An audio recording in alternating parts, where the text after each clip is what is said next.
Hi everyone, my name is Akshaya. I'm a nature and animal communicator, which means I can speak to plants, animals, and other species and have two-way conversations with them. In my years of experience of speaking to animals, I have realized that asking good quality questions is extremely important. Oftentimes, we understand from the human what they want to know, however, we are not able to extract good quality information from the animals. We feel like we are not doing a good job at becoming a communicator, we are not getting enough information. However, most times all this happens because we are not asking them the right questions. Look at it this way.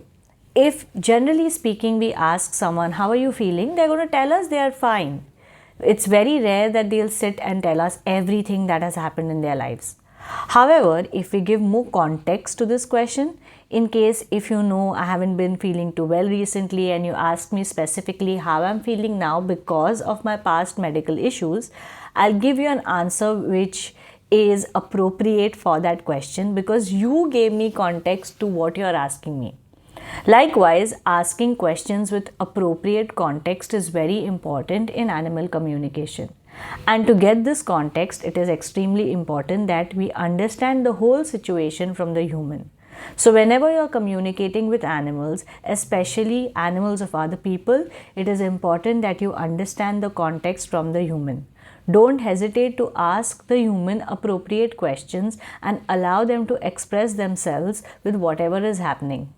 Once you get this information from the human, then use this information to create appropriate questions for the animal as well. Allow the animal to explain to you their perspective.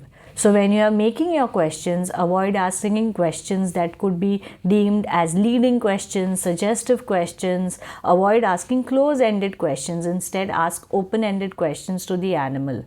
So a good way to understand it is asking WH questions, however, avoiding why questions, WH-why questions. So WH questions could be what, where, when, etc.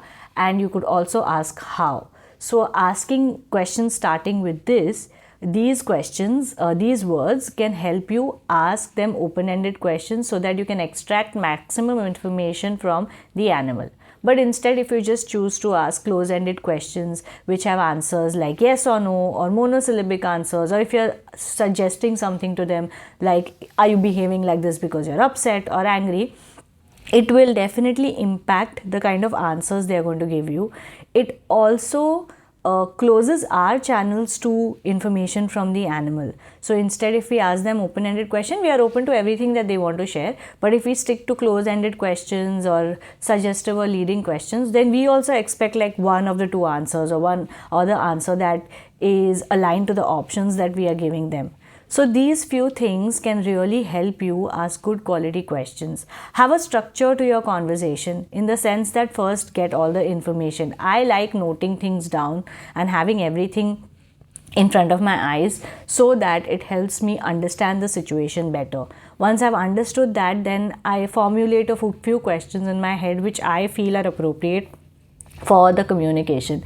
I also am in the habit of writing these questions down. This could be used as plan B. However, it is like a backup plan. So if I feel stuck while communicating, I can always refer to these questions that I have noted down.